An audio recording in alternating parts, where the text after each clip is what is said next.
Bapak Ibu, kita akan mempelajari kompetensi kepala sekolah yang terbaru berdasarkan Perdirjen 7327 tahun 2023 tentang model kompetensi kepala sekolah, dan bisa disempurnakan juga dengan Permendikdasmen nomor 7 tahun 2025. Nah, secara garis besar seperti ini ya Bapak Ibu ya. Kompetensi kepala sekolah itu ada 3. Yang pertama kompetensi kepribadian, yang kedua kompetensi sosial, yang ketiga kompetensi profesional. Kompetensi profesional ini masih dibagi dalam 3 sub lagi. Yang pertama manajerial, yang kedua entrepreneur, dan yang ketiga supervisi. Kompetensi kepala sekolah tadi ada 3, kita bahas satu persatu. Dari kompetensi kepribadian, yaitu kemampuan kepala sekolah dalam menunjukkan kualitas diri melalui kematangan moral, emosi, spiritual untuk berperilaku sesuai dengan kode etik, pengembangan diri melalui kebiasaan refleksi, dan memiliki orientasi berpusat pada peserta didik. Jadi kalau kita jabarkan di sini ada 3 ya, ada 3 poin dari pengertian kompetensi kepribadian. Yang pertama kemampuan kematangan moral, emosi, spiritual. Yang kedua pengembangan diri. Kemudian yang ketiga orientasi berpusat pada peserta didik. Jadi apa yang dikerjakan itu tumpuannya peserta didik. Berikutnya kompetensi sosial. Kompetensi sosial itu kita deskripsikan seperti ini: kemampuan kepala sekolah untuk memberdayakan warga satuan pendidikan, berkolaborasi dengan warga satuan pendidikan dan masyarakat, serta terlibat dalam organisasi, profesi, dan jejaring yang lebih luas untuk meningkatkan kualitas satuan pendidikan. Kemudian yang ketiga kompetensi profesional, yaitu kemampuan kepala sekolah mengembangkan visi, budaya belajar, menerapkan kepemimpinan pembelajaran berpusat pada peserta didik, serta mengelola sumber daya secara efektif, transparan, dan akuntabel. Jadi ini ada 3 poin ya.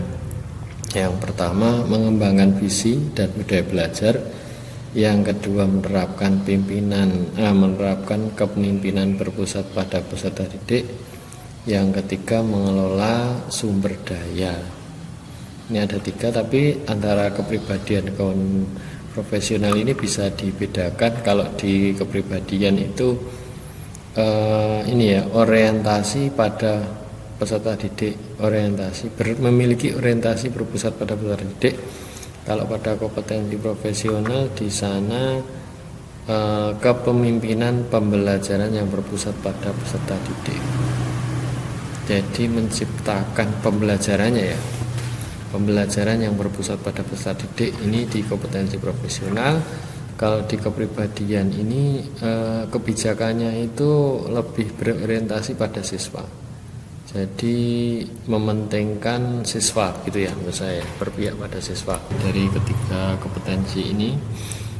Tapi sebelum kita lanjut, untuk kompetensi profesional ini di undang-undang terbaru itu Permendikdasmen nomor 7 tahun 2027 itu dibagi menjadi 3 lagi. Seperti tadi saya sampaikan, yaitu manajerial, terus supervisi, kemudian entrepreneur. Nanti kita uraikan lebih detail. Berikutnya kita bahas dari kompetensi kepribadian. Dari uraian yang tadi, pengertiannya ini bisa kita breakdown lagi atau kita sederhanakan menjadi 3 ya. Yang pertama kematangan moral, emosi, spiritual dalam berperilaku sesuai dengan kode etik. Artinya si kepala sekolah ini moralnya itu bagus itu ya, emosinya juga terkendali, spiritual keagamanya juga bagus. Nah, dia berperilaku sesuai dengan kode etik. Kode etik guru ya di sini ya, atau kode etik kepala sekolah mungkin kalau ada ya. Berikutnya tentang pengembangan diri melalui kebiasaan refleksi. Jadi dia sering mengembangkan diri, kemudian melakukan refleksi untuk perbaikan diri. Dan yang ketiga, berpusat pada peserta didik.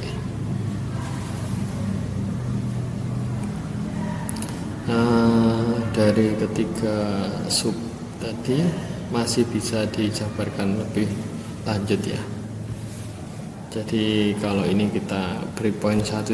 Yang pertama, kematangan moral, emosi, dan spiritual dalam berlaku sesuai kode etik. Ini kita breakdown lagi atau di breakdown lagi dari kementerian 1.1.1, makna, tujuan, dan pandangan hidup pemimpinan satuan pendidikan berdasarkan prinsip moral dan keyakinan terhadap Tuhan Yang Maha Esa. Jadi ini ya penguraian dari moralnya ini ya. Moral ini diuraikan di sini. Makna, tujuan, pandangan hidup pemimpinan satuan pendidikan berdasarkan prinsip moral dan keyakinan terhadap Tuhan Yang Maha Esa. Ini poin yang moral. Kemudian yang emosi di sini pengelolaan emosi dalam menjalankan peran sebagai kepala sekolah. Kemudian yang ketiga, penerapan kode etik dalam menjalankan tugas. Jadi di sini ada poin kode etik. Kalau yang ini ya, spiritualnya itu gabung di sini, gabung dengan kematangan moral.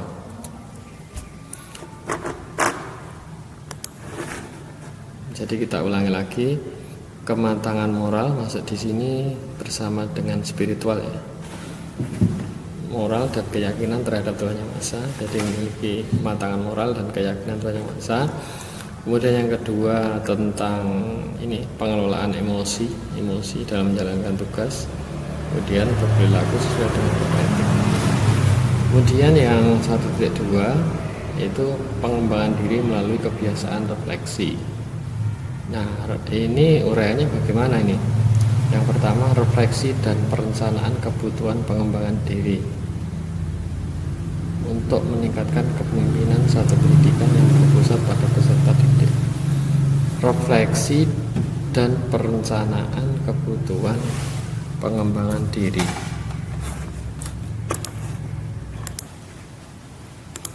Lanjut lagi yang ketiga ya, pengembangan melalui refleksi. Gini kita bagi menjadi 3, 1, 2, 3 ya, diuraikan menjadi 3. Yang pertama, refleksi perencanaan kebutuhan pengembangan diri. Refleksi pengembangan diri ya, kalau ininya tetap untuk meningkatkan kepemimpinan ya. Nah ini ya, dari sini dulu. Kematangan moral, emosi, spiritual, dan berperilaku sesuai dengan kode etik. Nah, dari 3 aspek ini ya, 1, 2, 3, sebenarnya ada 4 ini ya, berperilaku spiritual ini nanti ini dijabarkan menjadi 3 saja. Yang pertama ini ya, makna, tujuan, dan pandangan hidup kepemimpinan berdasarkan prinsip moral dan keyakinan terhadap Tuhan Yang Maha Esa. Jadi ini gabungan dari moral dan spiritual, prinsip moral dan keyakinan terhadap Tuhan Yang Maha Esa. Jadi memiliki kematangan moral dan keyakinan terhadap Tuhan Yang Maha Esa. Kemudian di breakdown lagi yang kedua, pengelolaan emosi dalam menjalankan peran. Dan yang ketiga, penerapan kode etik dalam menjalankan tugas. Jadi yang pertama prinsip moral, terus prinsip moral dan keyakinan pada Tuhan Yang Maha Esa. Yang kedua, pengelolaan emosi. Yang berikutnya, penerapan kode etik dalam menjalankan tugas. Kita lanjutkan untuk yang poin refleksi diri, kebiasaan pengembangan diri melalui kebiasaan refleksi diri. Yang pertama, refleksi dan perencanaan kebutuhan pengembangan diri untuk meningkatkan kepemimpinan. Jadi untuk meningkatkan kepemimpinan, refleksi untuk mengembangkan diri. Jadi pengembangan diri melalui refleksi gitu ya. Dan yang kedua, cara adaptif melakukan pengembangan diri.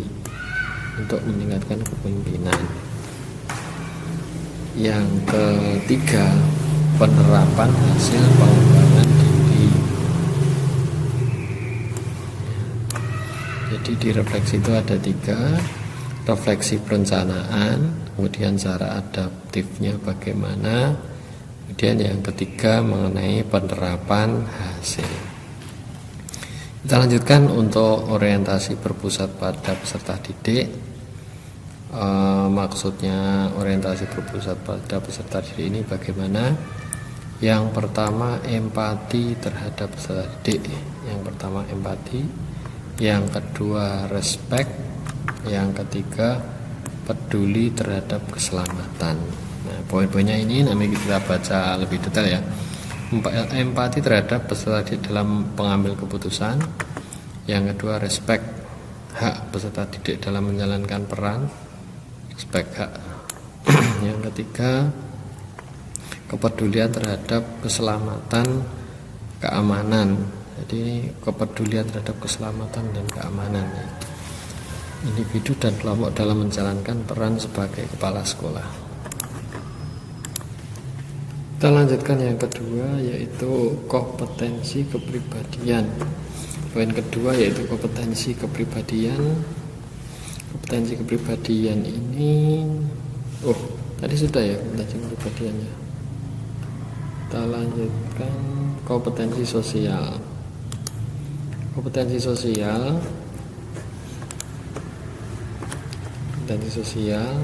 Nah, di sana poin-poinnya yang penting, pemberdayaan warga satuan pendidikan untuk meningkatkan kualitas pembelajaran. Pemberdayaan warga satuan pendidikan untuk meningkatkan kualitas pembelajaran. Kemudian kolaborasi untuk meningkatkan kualitas satuan. Jadi bisa bekerja sama ya, bekerjasama untuk meningkatkan kualitas satuan pendidikan. Yang ketiga, terlibat dalam organisasi profesi yang lebih luas untuk meningkatkan satuan pendidikan. Kita bedah satu-satu. Untuk yang pertama, pemberdayaan satuan pendidikan untuk meningkatkan kualitas pembelajaran. Di sini ada 2 sub. Yang pertama, pemberdayaan guru dan tenaga kependidikan. Pemberdayaan guru dan tenaga kependidikan. Dan yang kedua, pemberdayaan orang tua wali siswa. Dibedakan lagi ya, pemberdayaan yang pertama guru dan pendidikan, yang ketiga pemberdayaan orang tua siswa. Jadi dari kompetensi sosial tadi untuk indikator yang pertama 2.1 itu bisa diuraikan menjadi 2, yaitu pemberdayaan guru, tenaga pendidikan, dan pemberdayaan orang tua atau wali siswa. Berikutnya yang 2.2, kolaborasi untuk peningkatan kualitas pendidikan. Di sini dijadikan 3 uraian. Yang pertama, komunikasi efektif dengan warga satuan pendidikan. Yang ketiga, pengorganisasian tugas-tugas. Kemudian yang ketiga, inisiatif berkontribusi untuk mencapai tujuan. Nah ini ya, ini di dalam poin kolaborasi bekerja sama. Kolaborasi di sini diuraikan detail ya, saya ulangi ya. Yang pertama, berkomunikasi efektif. Yang ketiga, mengorganisasi tugas-tugas. Jadi ini mengatur tugas-tugas. Yang ketiga, inisiatif berkontribusi untuk mencapai tujuan. Baik, berikutnya poin terakhir dari kompetensi sosial, terlibat dalam organisasi profesi dan jenjang yang lebih luas. Keterlibatannya bagaimana? Yang pertama, berpartisipasi aktif dalam organisasi profesi jenjang yang lebih luas. Ya. Kemudian berbagi praktek baik dan karya kepemimpinan satuan pendidikan.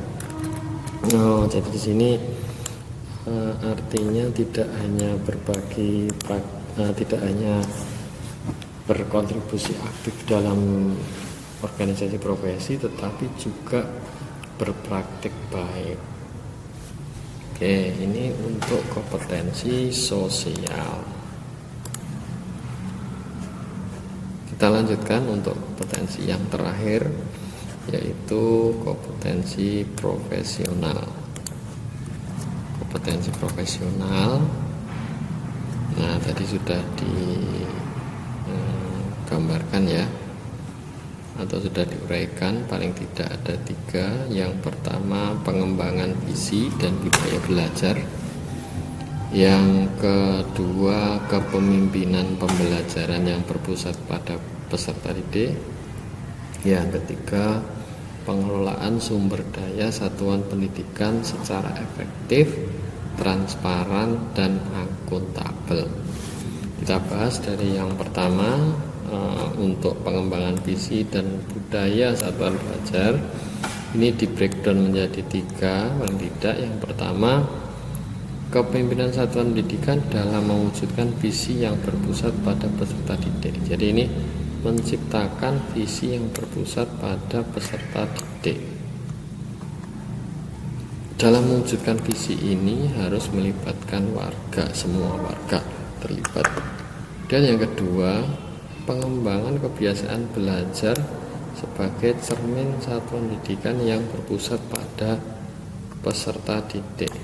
Nah, untuk yang kedua ini pengembangan kebiasaan belajar. Pengembangan kebiasaan belajar sebagai cerminan visi yang berpusat pada satuan didik. Nah, jadi kebiasaan belajarnya itu juga diatur atau di manage agar berpusat pada peserta didik. Berikutnya yang ketiga, mengelola komunitas belajar dalam satuan pendidikan yang berbasis data dengan berorientasi pada peningkatan capaian belajar peserta didik. Jadi di sana ada ini ya, pengorganisasian pendidikan yang berbasis pada data.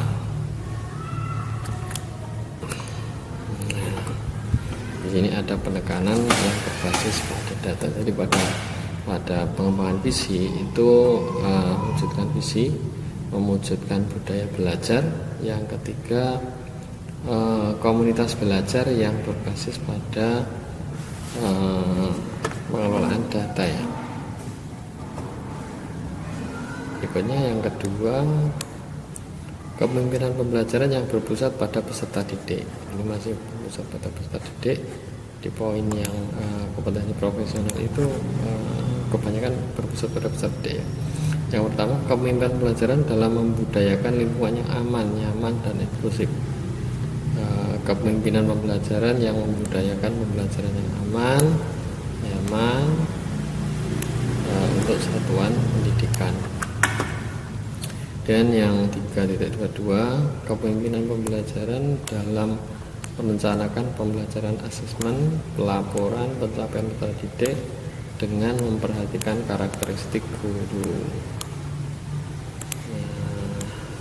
Ya, jadi melaporkan hasil asesmen berdasarkan karakteristik guru. Itu ya, 3.2. Kemudian yang ke-3.3, pengelolaan sumber daya yang efektif efisien. Yang pertama, pengelolaan sumber daya yang berasal dari berbagai sumber. Kemudian pengelolaan sumber daya satuan pendidikan secara efektif untuk meningkatkan pembelajaran peserta didik. Dan yang ketiga, pengelolaan sumber daya secara transparan dan akuntabel. Coba kita bedakan tiga ini ya. Yang pertama, penelusuran sumber daya. Jadi dia mencari ya, penelusuran sumber daya pendidikan yang berasal dari berbagai sumber. Nah, berarti dia mencari atau mengusahakan sumber ini ya, sumber daya. Pada pengelolaan sumber daya itu ada kompetensi ini ya, penelusuran sumber daya satuan pendidikan yang berasal dari berbagai sumber. Kemudian yang 3.2, pengelolaan sumber daya yang efektif untuk meningkatkan pembelajaran. Dan yang ketiga tadi, sumber daya satuan pendidikan itu transparan dan akuntabel. Nah, ini untuk kompetensi profesional. Kita lanjut lagi. Seperti yang saya jelaskan di depan tadi, untuk kompetensi profesional itu yang dibagi 3 ya. Nah, di sini kita akan menguraikan dari manajerial. Ada manajerial, ada kewirausahaan, dan juga supervisi akademik. Dari yang manajerial dulu. Manajerial itu apa? Jadi ini digolongkan menjadi 3 gitu ya. Manajerial yaitu pengembangan visi dan budaya belajar satuan pendidikan. Pengembangan visi yang pertama. Yang kedua, kepemimpinan pembelajaran yang berpusat pada peserta didik. Menciptakan kepemimpinan yang berpusat pada didik. Yang ketiga, pengelolaan sumber daya sekolah. Yang ketiga, perencanaan berbasis data. Yang ketiga, pemantauan dan evaluasi program. Nah, paling tidak manajerial yang dilakukan kepala sekolah itu ada 5 ya.